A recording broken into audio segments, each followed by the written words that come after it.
bro, I'm out here, bumming rides. I got a shoestring on my neck with my safe key on it, white tees. Why do I want to look like a drug dealer and I'm fucking selling drugs? Right. Part of the game is that. You out here announcing to the fucking everybody that, hey, I sell drugs. Like we got dumb over the years. So I'm saying I always just thought smart. I'm not going to advertise to the people that are trying to lock me up or rob me that, hey, this is what I fucking do. Genius.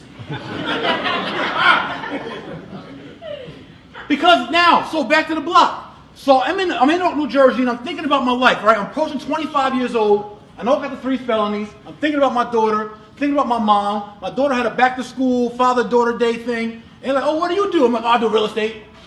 Lying like a motherfucker. Only bricks I sell is dope. And so I thought about it on the block and I'm like, you know, damn, I'm not doing nothing my daughter could be proud of. Yeah, she got some diamond earrings. My daughter got some J's. I could bring a big bag from Children's Place and show off like, yeah, look what I got. But I got nothing she'd be proud of. I get knocked one more time, bro. She gonna be seeing me for 10, 13 years, like, growing up that way. Then I'm thinking about all the guys that's working for me. I'm like, yo, they got one bad day. They have no allegiance to me. I ain't grow up with them. I'm just a big fish. Any given time, I could be 8. So I'm thinking about this, right? I'm just logical. I'm just reasonable. So I'm thinking about this, and I'm like, well, where I'm going to be when I'm 30? Can I last 5 more years at this? Now, when I was 17, I believe I'll be a super trapper, kingpin. I believe the shit. I believe with all my heart that drugs were going to save me. For real, with all my heart.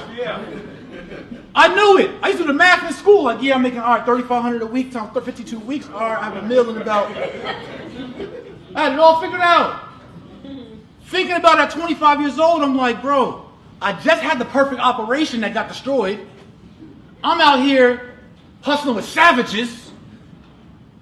By the time I'm 30, I'm going to be dead or in jail. I'm like, nah, fuck that. And I got it. Let me think about it again. And I literally can only imagine for myself being dead or in jail. So me being the wise young king that I am, I didn't say, you know what, let me get one more flip off. Let me bust a couple other moves. I already saw the play. Right. I pivot fast. If I can't even see my own path working, why the f would I go down that path? Right. So that day, I'm like, yo, y'all, I'm out. I gave the work to my man. Yo, you figure that shit out. Go ahead. I don't even want nothing back. I got introduced to real estate in 2002 while I was on intense supervision parole. During a men's group meeting on a Saturday at a church, Pastor Antoine Thomas had felons. We had to have a men's group meeting every Saturday, breathalyzer test, urine test, 6 o'clock curfew. I hated parole so much, my bright idea was, fuck parole, I'm going back to jail so I come home with no papers. I'm going to turn myself in on parole, go back to jail, to finish my time in jail because I hated parole. This is what I told the men's group. Pastor Thomas said, great idea, Jay. Before you do that, take this card. My wife's a processor at a mortgage company. I want you to try and at least interview with them. You're clean cut, you speak well. I'm like, I don't know nothing about no mortgages, bro. I don't know that stuff. He said, just try it. So I put on my Sunday khakis and my button up. I walked into the mortgage company. They hired me for an all-commission job. I got no salary. So I'm like, what's a mortgage? They're like, listen, people that buy houses, they get a loan from the bank, right? They explained it to me, showed me the 1003, how you, I didn't know any of that stuff. 1003, 1008. All that. They walked me through it. And so my grandmother supported me, like, listen, I'm about to refinance my house. Come do a loan on my house. Refinance my grandmother's house, made like $3,300. Then my aunt, like, all right, cool, me too, fine. Refinance my aunt's house, made like $2,900. I'm like, yo, I just made like 6 racks. Pushing papers. I'm like, wait, people make this kind of money pushing papers? I'm like, yo, I gotta go to the city, I gotta dodge cops, I gotta go back up, I gotta go back to dodge skid, I gotta do all this for 6 racks. You telling me y'all sit in here and push papers and make 6 racks? Yes. I'm like, this shit is dope. In real life. I learned about building my credit, secure credit cards, secure loans, right? Found out my credit was all right. I had one little cable bill I didn't feel like paying in a Sprint bill.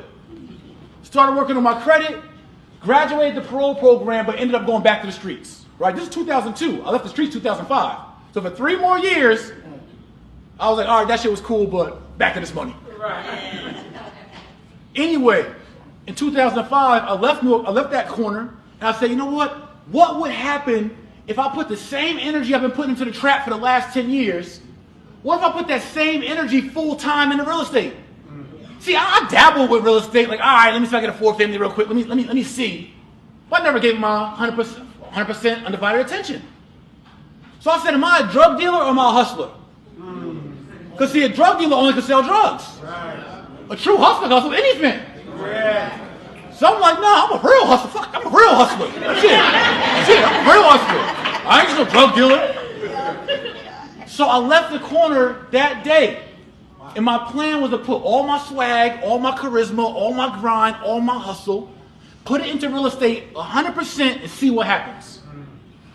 So I left with my $30,000, my Diamond J chain, my Cartier watch, my Rolex, and my Mercury Grand Marquis with the shoestring holding my glove compartment together and my driver's side door handle missing.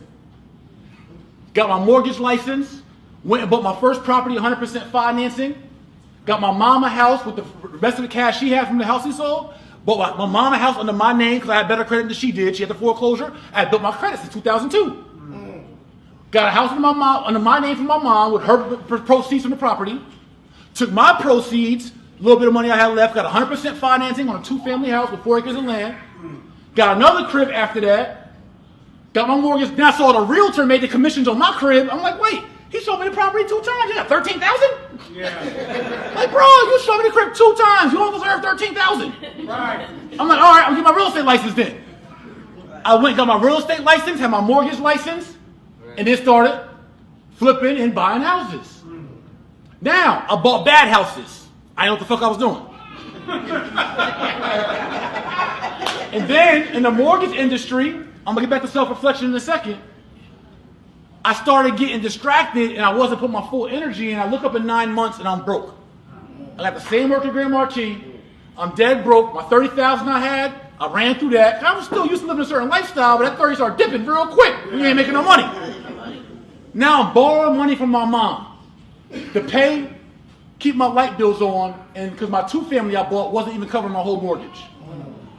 So 9 months in, Brother Nori, 9 months in, I'm like, you know what, this real estate shit ain't working. It's a wrap. I start calling back. Yo, what's prices? Your boy about to be back. You already know, I hit the block. You know what it is. That month, I was ready to quit the real estate game and go back to the streets. That month, I closed like 7 deals, made $13,000. The next month, I made $30,000. 4 months later, I made $93,000. Within my first 3 years, I made over $1 million cash in real estate, in real life.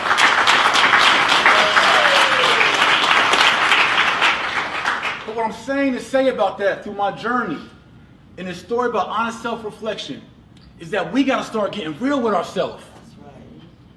You know if you're being lazy. Go ahead. Yeah. You know if you eat too much. Yeah. You know if you're not spiritually aligned. Stop blaming somebody else for your problems when you ain't giving your all to what you can do for your fucking self. Stop blaming somebody else, bro, when you know you want to go to your phone and go to how much time on your screen share, how much time you active on your phone. Yeah. How you saying you broke when you spend 33 hours a week on your fucking phone? Go ahead. You so broke, but you got time for Power, for Shade Room, for Netflix and chill. Yeah. But you so broke. But it's everybody else's fault. Make it plain. You're not doing everything you truly could do to benefit your situation. That's right. So it comes down to self-reflection first, and then with self-reflection, you got to be mature enough to have self-accountability. Come on now. This is the real sauce. Yeah. You guys, I'm telling you, I'm giving everybody exercise. Go home and look yourself in the mirror. Look yourself in the eyes, not your face, not your waves.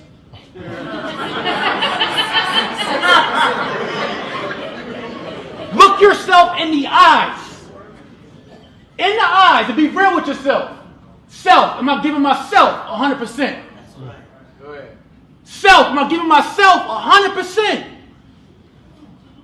We can't complain about our situations when we're truly not giving ourselves our all and making the best moves we know to advance our situation. That's right. So if you know, right, so I'm going to get into real estate and credit and all that in 1 second. It's going to be a quick listen. Your time. If you know that you're underinformed about how real estate works, if you know you don't know how to build wealth, if you know you are underexposed to this information, how intentional are you about getting the freaking information? So now we get into that piece, SSI. Information. This is what changes your life.